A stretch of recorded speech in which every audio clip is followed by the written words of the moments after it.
할렐루야. 상당히 오래간만인 것 같습니다. 레위기를 못 끝내고 은퇴하나 싶었는데 오늘 이렇게 끝낼 수 있어서 너무너무 감사합니다.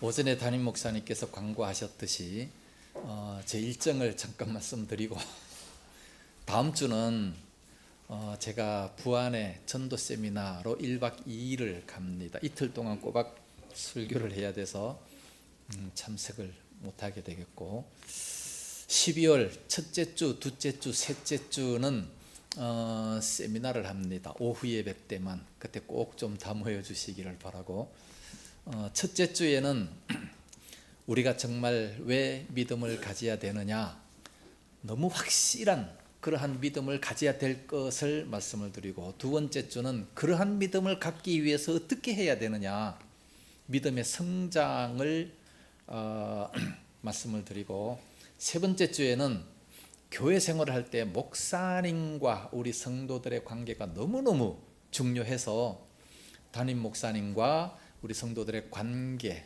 대해서 말씀을 드립니다. 그리고 마지막 주 28일 날에는 이제 은퇴 설교, 마지막 주니까 은퇴 설교하고 그리고 모든 것을 끝맺도록 그렇게 할 예정입니다.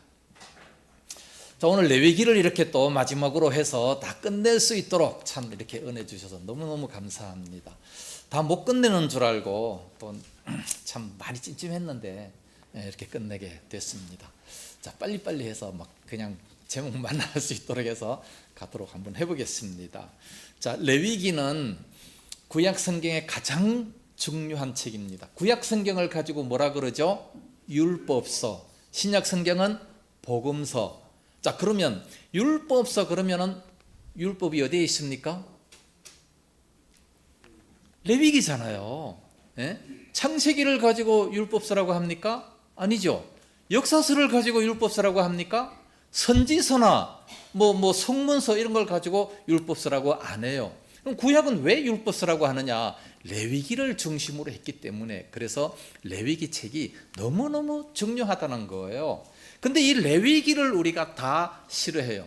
자, 성경 읽기를 이제 연초가 되면 올해는 반드시 성경을 읽으리라. 그런데 그것이 얼마? 작심 3일만 가면 많이 가는 겁니다. 처음에 그냥 조금 읽다가 레위기에 와서, 레위기까지도 안 가요. 출애굽기 25장에 가면 거기서부터 또 뭐 홍세실록 꽈매고 어쩌고 하면 이 출애굽을 못해. 그래서 그냥 성경도 끝나버립니다. 그러나 레위기가 너무너무 중요하다는 사실을 알고, 레위기 우리는 장제목이라도 좀 이렇게 확실하게 알아야 될 줄로 믿습니다. 자, 레위기는 거룩한 책이기 때문에 H자를 빨갛게 해놓습니다. 홀리, 거룩하잖아요. H자를 넣으면 이것은 레위기다 라는 사실을 알 수 있고, 1장에서 7장까지는 제사에 대해서 말씀하고 있습니다. 그 다음에 8장에서 10장은 이제 성막을 걸어놓고 번제단, 제사를 이렇게 드리는 그 사실을 말씀하고, 또 11장에서 15장까지는 이제 정결법, 가정에서 정결법, 16장에서부터 마지막 몇 장? 몇 장까지 있나요? 레위기는 27장까지 있습니다. 27장 마지막까지는 각종 규례, 그래서 큰 박스를 쳐놓고 그 안에 각종 규례를 집어넣어서 이렇게 하면 레위기를 아주 쉽게 외울 수 있다 생각이 됩니다. 자, 1장에서부터 5장까지는 5대 제사인데 암기키 문장이 있죠. 번제를 드리면 소화가 속속된다. 그래서 번제, 소제, 화제, 속죄제, 속건제, 이 5대 제사입니다. 그래서 번제단을 그립니다. 번제단에, 자, 1장은 번제에 대해서 쫙 설명합니다. 자, 레위기 1장이 너무 어려워요. 우리하고 전혀 상관없는 얘기이기 때문에. 그러나 이건 번제에 대한 것이다 라는 것을 알고 읽으면 너무 쉬울 거 아니겠습니까? 2장은 소제에 대해서, 3장은 화목제, 4장은 속죄제, 5장은 속건제. 이 5대 제사, 구약에서 5대 제사와 7대 절기가 너무너무 중요합니다. 그래서 이 5대 제사가 1장에서 5장까지 있습니다. 그래서 그걸 번제단 속에 이렇게 딱 넣어주고 그걸로 하나로 딱 이렇게 묶었어요. 그 번제 드리는 것을 하나로 이렇게 딱 5대 제사를 하나로 딱 묶었어요. 그게 6장 7장. 누구의 직무? 제사장 직무다. 제사장이 할 일이다. 자, 그럼 1장에서 7장까지 다 끝났습니다. 자, 8장은 이제 목사의 사명을 감당하기 전에 목사가 위임식을 하잖아요. 마찬가지로 제사장 위임식. 제사장 위임식, 아론이 이제 이제 위임식을 거행하는 겁니다. 그게 8장이고 9장에서는 아론이 이제 첫 번째 인류 역사 첫 번째로 제사를 드리는 겁니다. 자, 10장은 나아 죽음. 나아가 뭐예요? 아론의 아들 나답과 아비후가 제사를 드리다가 잘못 드려서 죽었어요. 이것은 하나님 앞에 나아갈 때 정말 우리가 정직해야 되고 바로 서야 된다는 것을 말씀하고 있습니다. 잘못 나아가면 죽을 수 있다라는 것을 말씀해 주고 있죠. 오늘날도 마찬가지예요. 이런 역사는 성경에 한 번 딱 보여줘요. 신약에 와가지고 사도행전 5장에 누가 죽었습니까? 아삽 죽음. 아나니아 삽비라가 죽었어요. 왜 죽었죠? 설교했죠 제가. 아삽 죽음, 아나니아 삽비라가 죽었습니다. 하나님 앞에 헌금하고 죽었어요. 차라리 안 하면 살았을 텐데. 전번에 제가 설교를 다 했습니다. 그러니까 이런 것은 성경에 한 번 딱 보여주는 거예요. 한 번 딱 보여주고 본보기로 그렇게 말씀해 주고 있는 겁니다. 지금 우리가 예배를 드릴 때 뭐 대충 드리기도 하고 뭐 졸면서 드리기도 하고 뭐 술 먹고 와서 드리기도 하고 뭐 괜찮네 뭐 이렇게 생각할 수도 있죠. 그러나 그것은 하나님 앞에 사형죄다라는 것을 우리는 알아야 돼요. 하나님은 안 받으시는 거예요. 가인이 예배를 드렸지만 하나님 안 받으셨잖아요. 우리 다 받는 줄 알아요. 그냥 교회만 나와 앉아 있으면 다 받으시는 줄 알아요. 아닙니다. 신약에서도 신령과 진정으로 예배를 드려야 그래야 받는다고 말씀하고 그렇게 예배 드리는 자를 찾고 계신다라고 말씀하고 있습니다. 요한복음 4장 23절 말씀이에요. 예. 그럼 뭐 이런 사건들을 한번 딱 보여주는 겁니다. 그래서 나아가 나답과 아비후가 잘못 드리다가 술 먹고 들어와서 예배 드리다가 죽어버렸습니다. 아무리 제사장의 아들이라도 죽어버렸다는 것을 말씀하고 있습니다.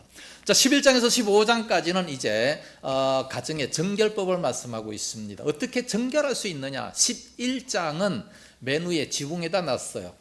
이게 뭐죠? 젓가락장이죠. 11장 젓가락장. 정한 음식, 부정한 음식. 그래서 정부 음식.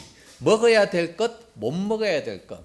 하나님의 백성들이 안 먹어야 될 것, 지저분한 거, 더러운 거 이런 것은 먹지 말라 말씀하고 있어요. 그래서 정말 깨끗하고 좋은 것 이런 것만 먹어라 하나님께서 말씀하고 있는데 오늘날 또 보면 그냥 내 마음대로 맛있는 것은 무조건 다 먹죠.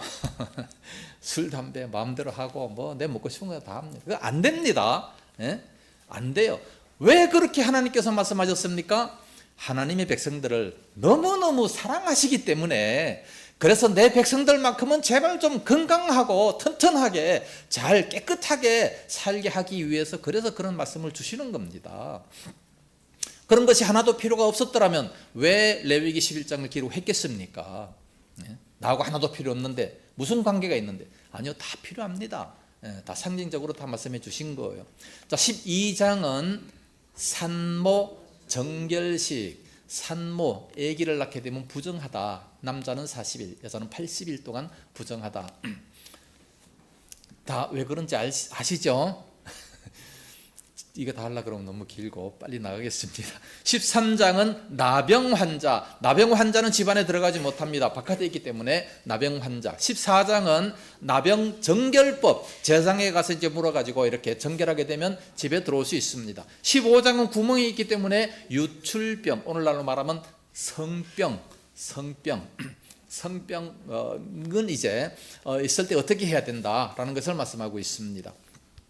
자, 16장부터 마지막 27장까지는 각종 규례인데 16장은 대속죄일, 십자가에서 우리들의 모든 죄를 다 용서받았습니다. 17장 피규례, 예수님이 십자가에 죽으셨죠. 그래서 피규례는 십자가 외에 났습니다. 그래서 모든 피는 먹지 말라. 생피입니다. 생피는 먹어서 안 됩니다. 사슴피 아무리 보약이라도 먹으면 안 됩니다. 병균이 너무나도 많기 때문에 먹지 말라고 말씀하고 있습니다. 그리고 박스를 크게 쳐줬는데 암기 키 문장이 있습니다. 거제절 안 가서 요것만 외워놓으면 벌써 그 장 제목을 벌써 다 외웠어요. 자, 18장은 무슨 죄악? 성죄악. 완이 있다는 것은 투가 있다는 얘기죠. 18은 뭐다? 성죄악이다. 자, 19장은 거죠. 이제 거제절 안 가서 거룩한 백성. 우리 거룩한 백성 어떻게 해야 거룩하게 되느냐? 19장 레위기 19장을 읽으면 됩니다. 20장은 성죄악 두 번째. 자, 18장에서는 이런 성죄악을 범치 말라 그렇게 말씀했고 20장에서는 반드시 죽일 죄입니다. 이런 성죄악은 반드시 죽여라. 짐승과 교합하는 자 반드시 죽여라. 어미의 하체를 범하는 자 반드시 죽여라. 반드시 죽일 죄 성죄악입니다. 아주 강하게 말씀하셨어요. 자, 21장은 제사장 절기, 제사장 규례. 제사장들은 어떻게 해야지 되느냐, 어떻게 살아야 되느냐, 머리를 빡빡 밀지 말고 또 누구와 결혼해야 되고 이런 것을 자세하게 말씀하고 있습니다. 그러면 이건 제사장이니까 우리하고는 상관이 없네라고 말할 수도 있죠. 그렇습니까? 제사장은 목사님들이나 그렇게 하는 거지 요즘에 그렇게 생각하고 우리는 그걸 전혀 상관없는 것으로 생각해요. 왜 그렇게 생각하느냐? 성경을 끝까지 안 읽어서 그렇습니다. 성경을 끝까지 안 읽어봤기 때문에 오해를 해요. 오해. 마태복음 22장에 보면 너희가 성경도 하나님의 능력도 알지 못하는 거로 오해하였도다. 성경을 모르면 오해합니다. 자, 누가 제사장이에요? 신약에는 우리가 왕 같은 제사장이라고 말씀하고 있잖아요. 어디에 그랬습니까? 베드로 전서 2장 9절. 베드로 전서는 거의 요한계시록 다가가서 있잖아요. 그러니까 이까지 안 읽어보니까 처음에 창세기 읽다 다 그냥 끝마쳐 버리니까 그래서 이걸 몰라요. 내가 제사장인가 몰라요. 자, 신약 시대는 우리 모두가 다 제사장입니다. 제사장은 누굽니까? 하나님 앞에 직접 기도하고 직접 제사 드리는 사람. 자, 신약에 우리가 직접 기도할 수 있어요? 있잖아요. 예? 직접 예배 드릴 수 있잖아요. 예수님께서 중보자가 되어 주셔가지고 모든 것이 다 가능하도록 그렇게 됐습니다. 그런데 천주교는 아직까지도 직접 나가지 못한다. 신부를 통해서만 나아간다. 그래서 고해 성사하잖아요. 고해 성사하면 그 신부가 하나님 앞에 아뢰고 너의 죄를 용서받았노라. 그래야 죄가 용서가 되는 거예요. 그러니까 이 천주교는요, 예수님을 그다지 인정을 하지 않습니다. 이단. 우리가 개신교에 온 것을 감사하시기 바랍니다. 이게 성경이잖아요. 그래서 마틴 루터가 그거 잘못됐다 그러면서 개혁한 것이 1500년대에 그걸 개혁한 것이 바로 그 종교 개혁주일 10월 31일입니다. 벌써 520년이 지났어요. 그 다음에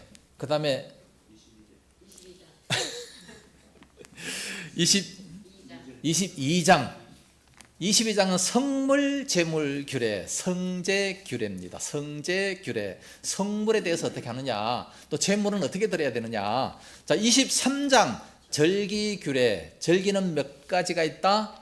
7가지가 있다. 자, 24장은 등진 규례, 등잔과 진설병을 어떻게 해야 되느냐, 하나님 앞에 그 성막에서 하나님 앞에 어떻게 봉사해야 될 것을 말씀해 주고 있습니다. 25장은 안희규례, 안식년과 희년에 대해서는 어떻게 해라 라는 것이 성경에 이렇게 자세하게 나와 있습니다. 26장은 가나안 귤에 앞으로 가나안에 들어가면 어떻게 살아라. 그 말씀에 순종하고 살면 축복이요, 불순종하고 살면 저주가 임한다. 그래서 저주와 축복이 나와 있습니다. 저축입니다. 마지막으로 27장은 서원 예물 규례입니다. 하나님 앞에 서원했으면 어떻게 드려야 된다라는 것을 말씀합니다. 자, 몇 장까지 했죠? 우리가 맥잡기를 21장 제사장 규례까지 했죠. 자, 이제 22장입니다. 빨리빨리 하도록 하겠습니다. 22장은 성물과 제물 규례입니다. 자, 3절 말씀이 맥입니다. 맥표시. 맥표시라고 하는 것은 삼지창을 거기다 딱 적어 넣는 거죠. 삼지창으로 그 절을 콱 찌르는 거예요. 그 절을 이렇게 콱 찌르면 이것이 바로 그 장의 맥이다 라는 것을 말씀하는 거죠. 자, 3절을 우리 다 같이 읽겠습니다. 시작. 그들에게 이르라. 누구든지 내 자손 중에 대대로 그의 몸이 부정하면서도 이스라엘 자손이 구별하여 여호와께 드리는 성물에 가까이 하는 자는 내 앞에서 끊어지리라. 나는 여호와이니라. 자, 3절 첫 번째 줄에 노란 줄, 그들에게 이르라. 그들에게 이르라. 두 번째 줄, 몸이 부정하면서도 세 번째 줄, 성물에 가까이 하는 자. 성물에 가까이 하는 자 어떻게 되느냐? 내 앞에서 끊어지리라. 내 앞에서 끊어진다라고 하는 것은 신체적으로 나답과 아비후처럼 죽을 수 있다라는 것을 말씀하고, 그리고 공동체에서 추방당하는 겁니다. 그리고 그 직분을 박탈하게 된다라는 것이 바로 내 앞에서 끊어지리라는 겁니다. 어떻게 하면 끊어지느냐? 그 몸이 부정하면서도, 자, 지금 이 성물을 먹는 규례인데 아론에게 말씀하고 있습니다. 아론이 그 성물을 먹을 때에, 아론은 제사장이잖아요. 제사장은 오늘날 우리 모든 사람들입니다. 우리가 성물을 먹을 때에 그 몸이 부정하면서도 그 성물을 먹는다, 그러면 끊어진다 말씀하고 있어요. 예? 그래서 우리 몸이 부정하면 안 돼요. 그러면 누가 부정하냐? 어떻게 해야 부정하냐? 4절에 아론의 자손 중 나병 환자나 유출병자는 그가 정결하기 전에 그 성물을 먹지 말 것이요, 시체의 부정에 접촉된 자나 설정한 자나 무릇 사람이 부정하게 하는 벌레에 접촉된 모든 사람과 무슨 부정이든지 사람을 더럽게 할 만한 것에 접촉된 자, 곧 이런 것이 접촉된 자는 저녁까지 부정하리니 그랬습니다. 이렇게 부정하면서 성물을 먹을 수 없다. 만약에 먹으면 끊어진다 라고 말씀하고 있어요. 심각하죠? 예? 이런 것도 이 정도까지 심각한데 어디에 술 먹고 함부로 들어오고 그러면 안 됩니다. 큰일 납니다. 예? 나답과 아비후처럼 그렇게 되는 거예요. 들어와도 괜찮던데 어떤 사람은 그렇게 와서 교회에서도 싸우기도 하고 또 별짓도 하고 다 하는데, 예.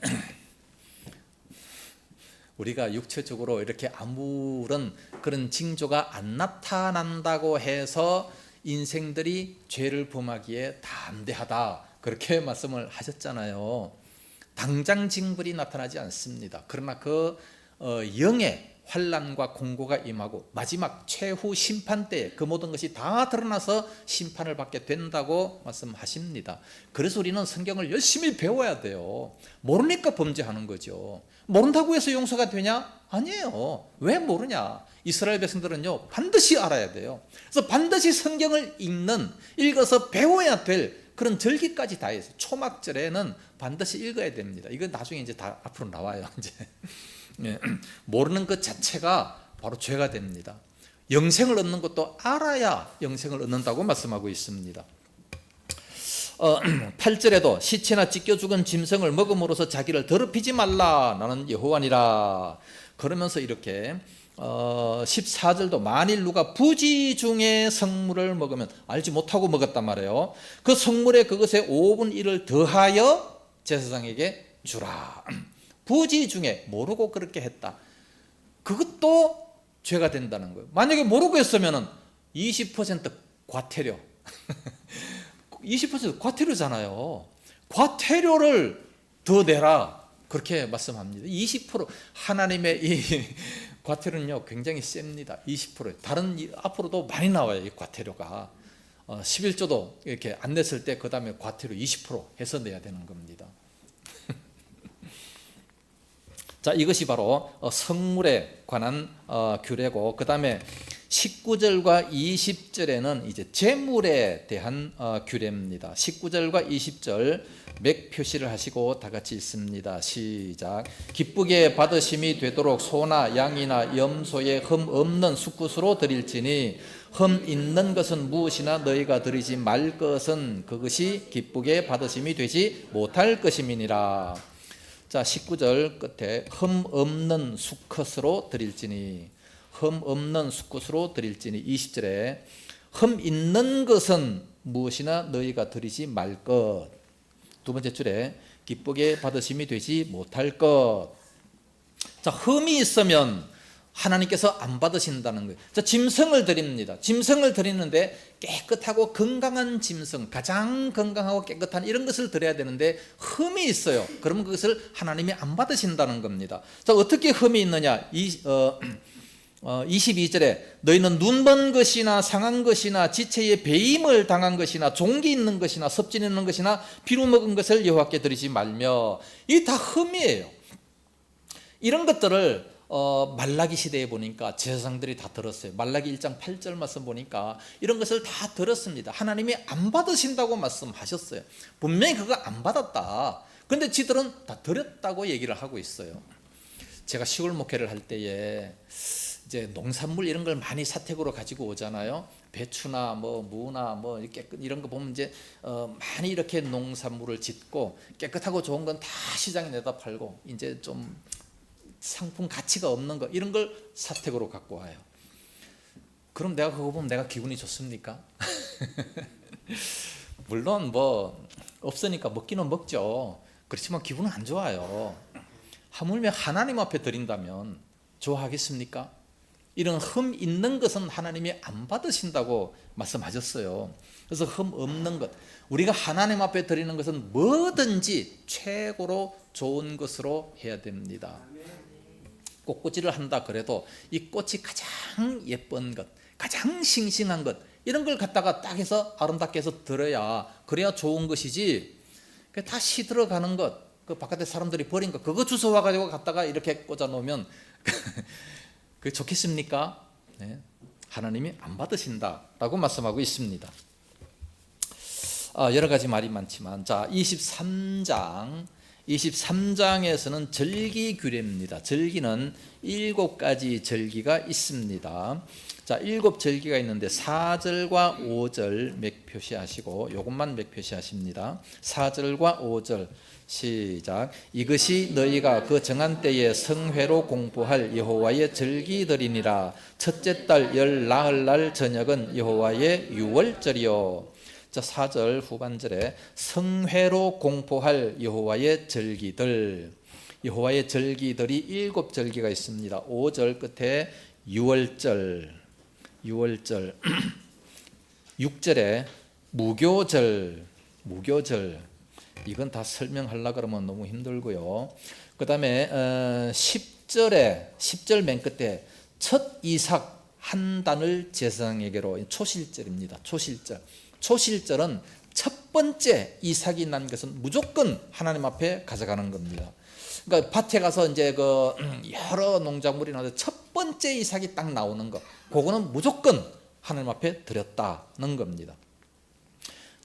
그 다음에 15절 말씀 보니까 7 안식일의 수효를 채우고 7 안식일 이튿날 합하여 50일을 계수하여 50일을 계수해서 그 이삭을 드립니다. 이것은 77절이 되기도 하고 오순절이 되기도 하고 맥추절이 되기도 합니다. 요 세 가지는 다 같은 얘기예요. 77절 7인 한 주간을 7번 지나는 겁니다. 그러니까 77절, 77이 49일 그 다음 날, 그러니까 50일째다. 그래서 오순절이라고도 얘기를 하게 되는 거죠. 그리고 이제 그때 첫 이삭을 또 이제 하나님 앞에 다 드리는 것이기 때문에 맥추절이라고도 하는 겁니다. 그 다음에 또 28절 말씀에 속죄할 속죄일 24절에 나팔을 불어 기념할 날 나팔절 34절에 초막절 이 중에서 이제 이 7가지 절기 중에서 가장 큰 절기가 유월절하고 초막절입니다. 초막절. 예수님 당시에 유월절을 3번 지켰습니다. 그래서 3년 동안 사역하셨다라는 것을 알 수 있고, 그리고 초막절은 일주일 동안 지키게 됩니다. 34절 말씀 보니까 이레 동안 지킬 것이요 여호와를 위하여 이레 동안 지킬 것이라. 40절의 하반절에 이레 동안 즐거워할 것이라. 이 초막절에는 이제 그 광야에 나가서 초막을 일부러 짓고 그 초막 안에 들어가서 살면서 거기에서 일주일 동안 지키게 된다는 겁니다. 신명기 31장 10절 말씀에 보면 이때에는 성경을 통독해라 라고 말씀하고 있습니다. 이때는 여호와의 율법을 완전히 통독할 수 있어야 돼요. 우리가 참 이 성경 읽는 이런 절기를 한번 만들어야 됩니다. 이거 나중에 12월 두 번째 주에 내가 좀 자세하게 말씀을 드리겠습니다. 이 성경을 통독해야 되는 그런 절기가 분명히 있음에도 불구하고 오늘날 교회에서 하나도 안 지켜요. 하나도 안 지켜. 그러나 우리가 학생들이 수련회를 가면서 옛날에는 성경을 많이 읽었어요. 성경을 읽고 막 통성기도 하고 거기서 예수 믿는 사람들이 엄청나게 많이 나왔어요. 근데 지금은 수련회를 안 해요. 수련을 해도 뭐 합니까? 해외여행 다녀. 교회에서. 그게 무슨 수련회요? 예? 수련회는 오직 성경 읽고 기도하는 이게 수련회지. 요즘 수련회는 큰 교회도 다 놀러 다니는 게 수련회라 그래요. 그건 수련회가 아니에요. 수양회. 자, 24장은 등진규례입니다. 등잔과 진설병 규례입니다. 이게 오늘날 우리와 무슨 상관이 있나? 예, 다 있습니다. 자, 24장 2절에서 3절 말씀이 맥입니다. 2절에서 3절 말씀 맥 표시하시고 있습니다. 시작. 이스라엘 자손에게 명령하여 불을 켜기 위하여 감람을 찧어낸 순결한 기름을 내게로 가져오게 하여 계속해서 등잔불을 켜둘지며 아론은 회막 안 정극궤 휘장 밖에서 저녁부터 아침까지 여호와 앞에 항상 등잔불을 정리할지니 이는 너희 대대로 지킬 영원한 규례라. 자, 2절 두 번째 줄에 감람을 찧어낸 순결한 기름, 세 번째 줄에 계속해서 등잔불을 켜둘지며 3절에 정극궤 그 휘장 밖에서 저녁부터 아침까지 두 번째 줄에 등잔불을 정리할지니. 자, 감람류를 가지고 순결한 기름을 내서 등잔불을 켰어요. 성막에서 이 등잔불을 켰는데 이 불을 켜는 왜 그렇게 킵니까? 그 당시에 전기불이 없으니까 등잔불을 켜서 좀 환하게 이렇게 밝히는 거죠. 그런데 항상 그렇게 밝히라 말씀하고 있습니다. 등잔불을 밝혀라. 자, 오늘날 우리들은 무슨 빛을 발해야 돼요? 무슨 빛을 발해야 됩니까? 마태복음 5장 13절 말씀에 너희는 세상의 빛이라 또는 소금이라 그렇게 말씀하셨어요. 그런데 마태복음 5장 16절 말씀에 그 빛이 뭐다? 이와 같이 너희 착한 행실을 보고 다른 많은 사람들이 하나님께 영광을 돌리게 하라. 이 빛을 사람들에게 비추어서 너희 착한 행실을 보고. 자, 이 빛이 뭡니까? 착한 행실이에요. 착한 행실. 빛의 열매는 모든 착함과 의로움과 진실함에 있느니라. 분명히 말씀하고 있어요. 빛의 우리가 어떻게 빛을 나를 태워가지고 빛을 비춥니까? 내 몸을 불살라요? 그게 아니라 빛의 열매는 모든 착함, 의로움, 예? 그렇게 살아가라는 거예요. 예수 믿는 사람들이. 예? 예수 믿는 사람들이 그리스도의 향기를 발하면서 살아가야지 어디를 가든지 뭐 죽어서 썩은 시체 냄새를 풍기면 안 된다는 것을 말씀하고 있습니다. 이게 바로 빛을 비추는 거예요. 그래서 빛은 등경 위에 두어서 모든 사람들에게 비춰야 된다는 것을 말씀하고 있습니다. 예수 믿는 사람들은 기본적으로 그래서 착해야 돼요. 착해야 돼요. 예? 좀 악했던 사람들도 예수 믿고 변화받아 좀 착할 수 있어야 됩니다. 성막 안에 항상 빛을 비춰라. 우리는 이미 착한 사람이 됐어요. 예? 이미 빛이 된 사람들이 너희는 세상의 빛이라 말씀하셨어요. 그러니까 빛이 됐다라는 것은 예수 믿으면서 우리가 하나님의 자녀가 됐다 그랬잖아요. 하나님의 자녀가 된 순간 이미 빛이 됐고, 빛이 됐으면 이제는 비추어야 되는 겁니다. 하나님의 자녀인 이 빛을 계속해서 그냥 꼭 싸매두고 그냥 이렇게 꾹 묻어두면 깜깜해서 빛이 안 드러나잖아요. 이걸 다 파헤치고 나를 드러내놓고 착함을 다 보여줘야 됩니다. 이것은 나를 PR하라는 얘기가 아니라 나를 통해서 하나님께 영광이 돌려지라는 그런 말씀이죠. 그래서 하나님께 영광 돌리기 위해서 나를 나타내야 된다는 것을 말씀하고 있습니다.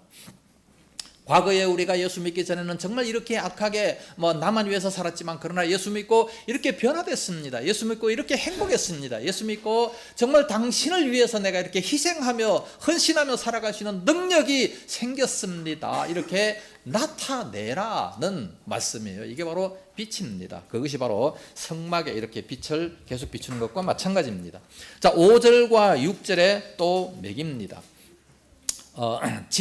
진설병이죠. 등진규례, 진설병, 등잔과 진설병. 진설병은 떡을 말씀하고 있는 겁니다. 5절 6절 맥 표시하시고 시작. 너는 고운 가루를 가져다가 12개 떡을 굽되 각 덩이를 10분의 2에바로 하여 여호와 앞 순결한 상 위에 두 줄로 한 줄에 6씩 진설하고. 자, 5절 첫 번째 떡 12개, 떡 12개. 6절에 두 줄로 한 줄에 6씩 진설하고, 8절에 보니까 안식일마다 이 떡을 여호와 앞에 항상 진설할지니 그랬습니다.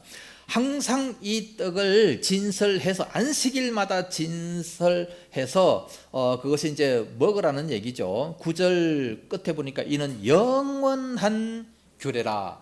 영원한 규례, 주님 오실 때까지, 역사의 끝날까지 영원한 규례. 그럼 요즘에 이 성막에 떡 만들어 가지고 진설해 놓습니까? 영원한 규례인데 왜 안 해요? 이 떡은 뭡니까? 사람이 떡으로만 사는 것이 아니라 여호와의 입에서 나오는 모든 말씀으로 살 것이라. 육신은 떡을 가져야 살지만 우리 영혼은 뭐 먹고 살아요? 여호와의 입에서 나오는 모든 말씀으로 산다 그랬기 때문에 영혼은 말씀을 먹어야 됩니다.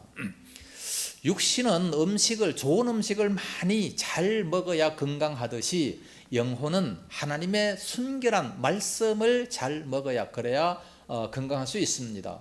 그래서 순전하고 신령한 젖을 우리는 사모해라. 하나님의 귀한 이 순전한 말씀을 사모해서 그 말씀을 잘 듣고 소화를 시킬 수 있어야 됩니다. 그런데 어떨 때는 이 음식이 너무 딱딱해서 소화를 못하는 자들이 있다라고 말씀합니다. 음식이 딱딱해서 소화를 못하는 자, 히브리서 3장에 그렇게 말씀하고 있어요. 이건 어린아이다 라고 그렇게 말씀해요. 딱딱해서 못 먹으면 그 어린아이처럼 이빨이 약하니까, 그리고 억지로 먹어도 소화가 잘 안 되니까 그건 어린아이예요. 그래서 항상 죽을 먹기 원하는 그런 사람들도 있지만, 그러나 장성한 사람들은 딱딱한 음식도 얼마든지 맛있게 먹을 수 있죠. 예? 그래서 좀 딱딱한 말씀이라 할지라도 잘 소화를 할 수 있는 그런 사람들이 믿음의 장성한 사람입니다.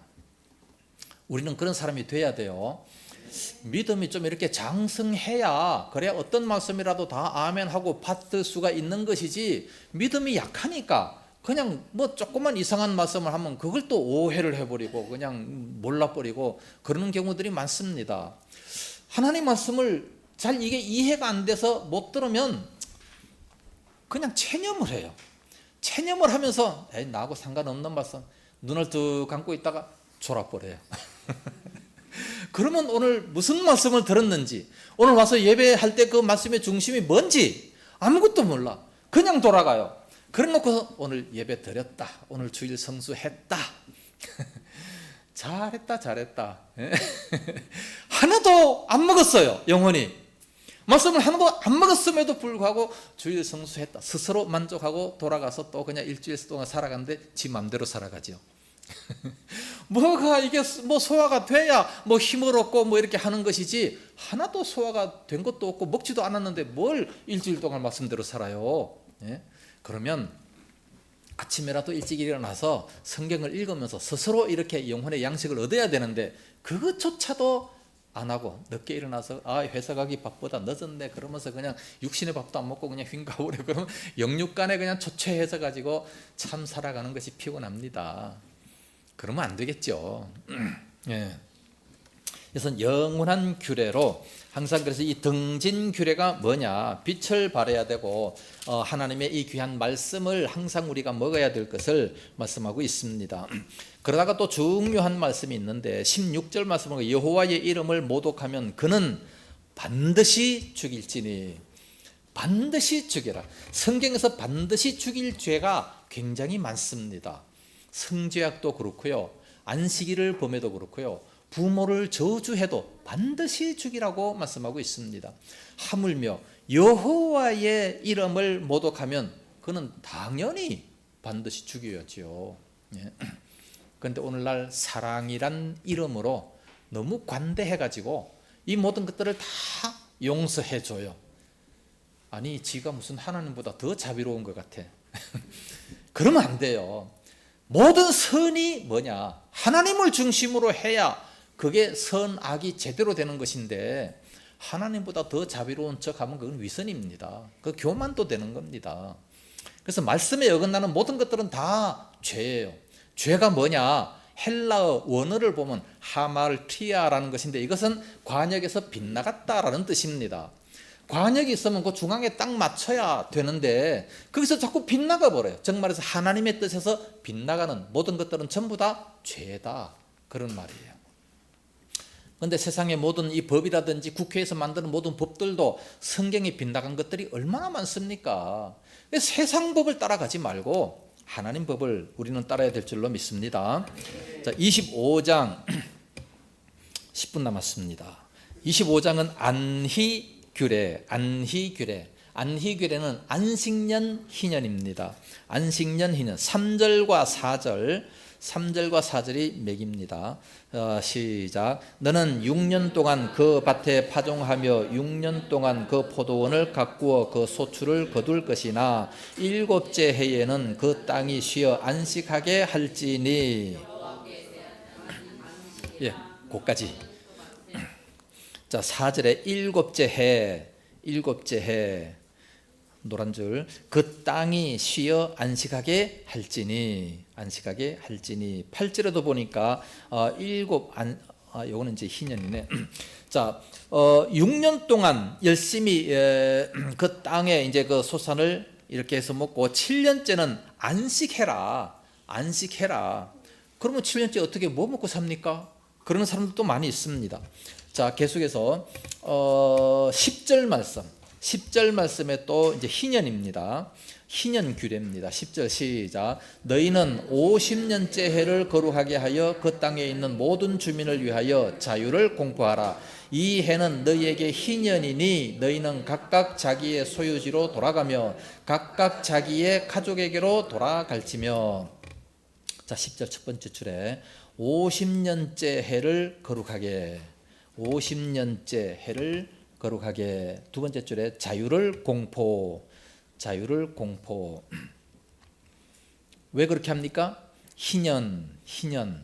바로 희년이기 때문에 그렇습니다. 자, 희년에는 어떻게 하느냐?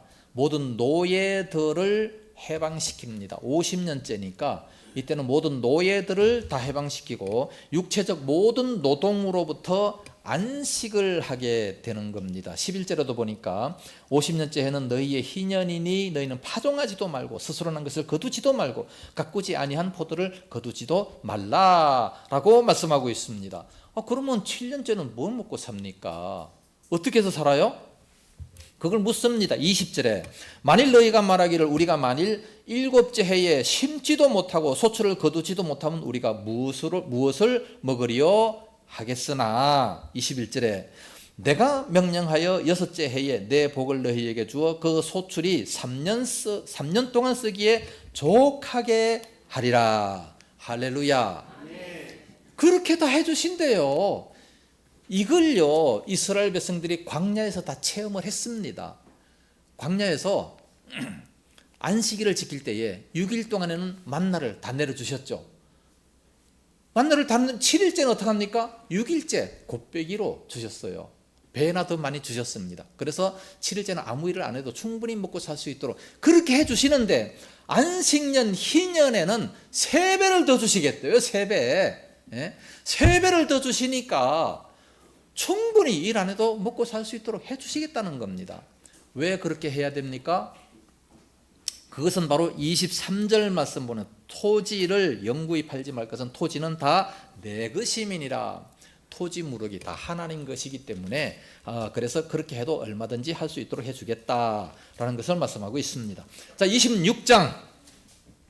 오늘날 우리들은 뭐 3년 먹을 것만 있습니까? 예? 집 한 채 팔면 뭐 영원히 먹을 거 다 있습니다.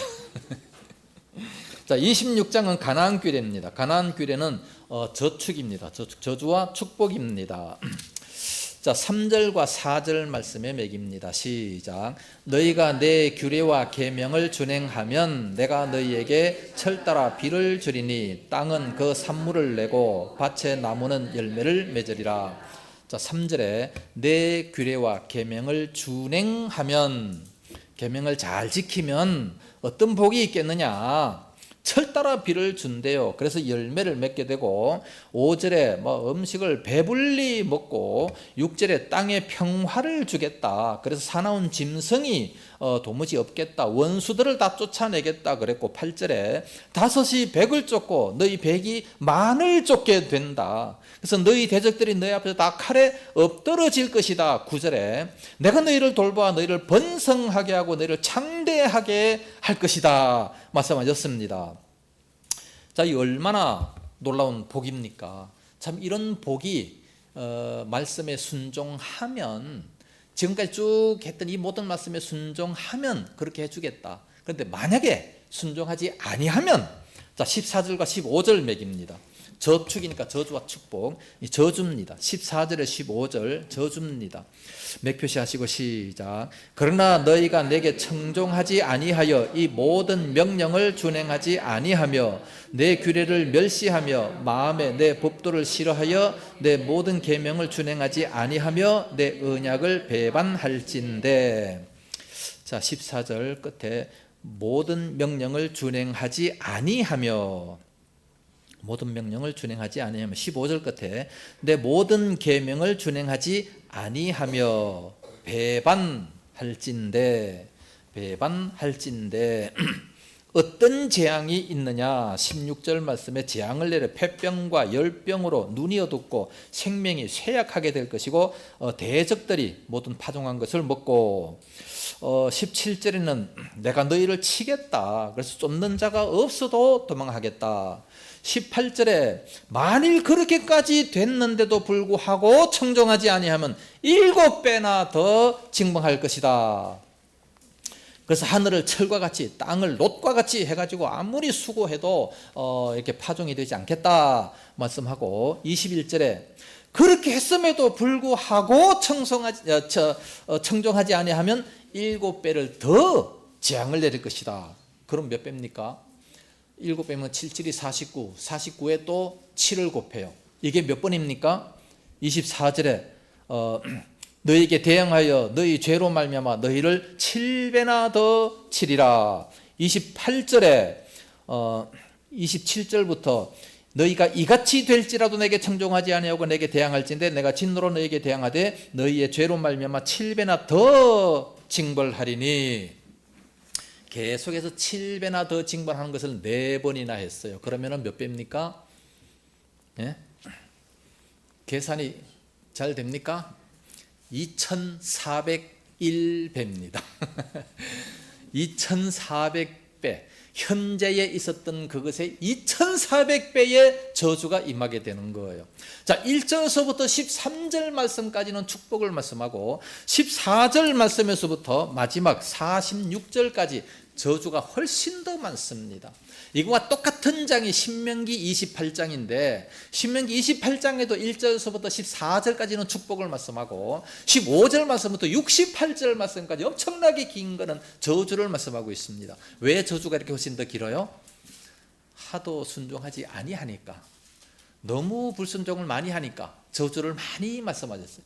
이렇게 성경은 축복보다 저주가 많은데 오늘날 많은 목사님들의 설교는 다 축복밖에 없고 저주는 하나도 없어요. 오늘날 부흥사들의 모든 설교를 들으면 다 축복, 축복, 축복. 축복에 그냥 짓눌려서 다 죽어 그냥. 얼마나 축복이 많은지. 예? 성경은요 그렇지 않습니다. 자, 그래서 29절 말씀은 너희가 아들의 살을 먹을 것이요 딸의 살을 먹을 것이며, 얼마나 먹을 것이 없으면 아들의 살을 먹고 딸의 살을 먹어요. 그러니까 자식들을 잡아먹을 지경에 이른다는 겁니다. 이걸 우리가 정확히 이해를 해야 돼요. 이걸 우리가 바로 읽어야 됩니다. 이게 역사적으로 그대로 역사에 있었어요.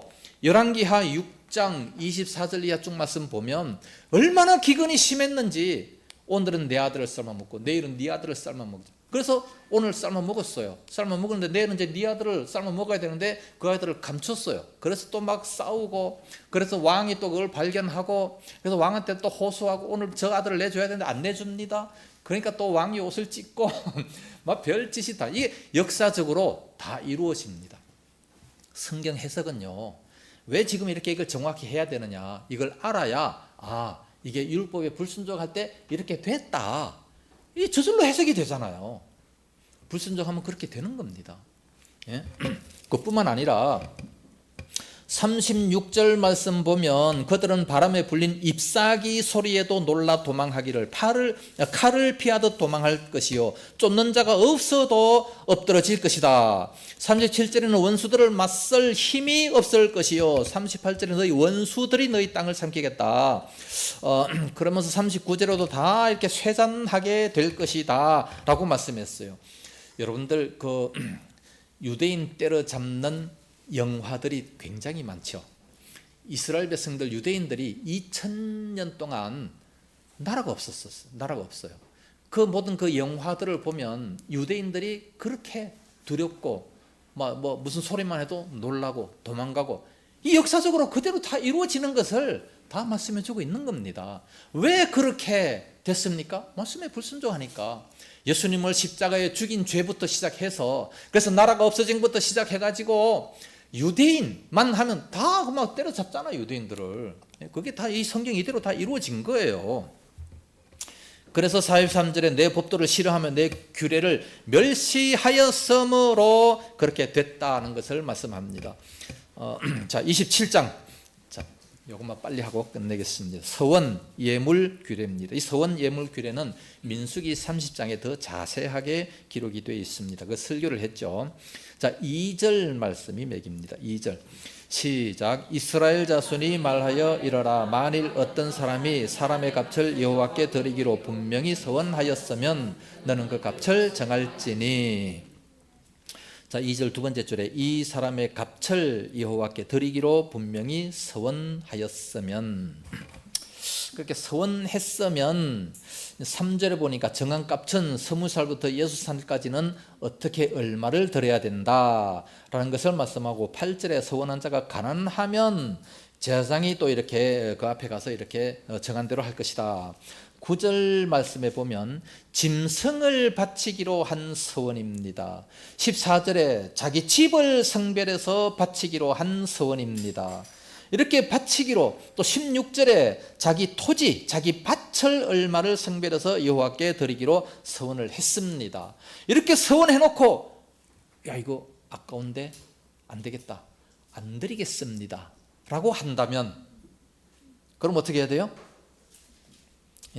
15절에 만일 그 사람이 자기 집을 물으려면 내가 갑철 정한 돈에 그 5분의 1을 더할지니 과태료 20%를 내라. 그러니까 하나님 앞에 함부로 서원하지 말라고 말씀하고 있어요. 서원했으면 해로울지라도 반드시 지켜라 말씀합니다. 그래서 누가 그렇게 했습니까? 사사기 시대에 보면 아비멜렉이라고 하는 자가 내가 이기면 내 딸을 드리겠습니다 함부로 서원했다가 드렸잖아요. 해로울지라도 드렸어요. 드려야 됩니다. 서원하면 드려야 돼.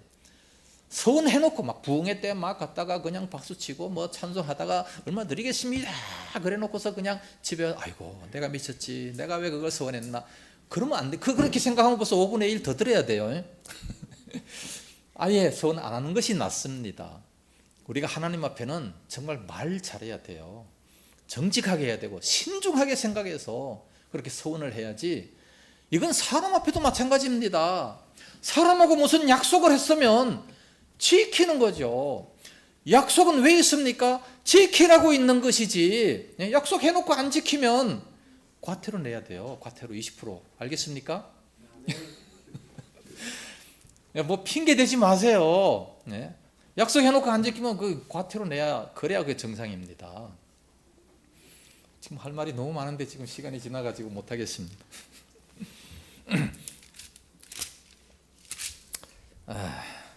11조도 30절 말씀부터 보면 또 쭉 있습니다. 11조도 1시간을 해야 되는데 다음번에 하도록 하겠습니다. 혹시 이해가 안 가든가 안 간다든가 뭐 질문이 있다든지 그런 말씀하세요. 말씀해 드리겠습니다.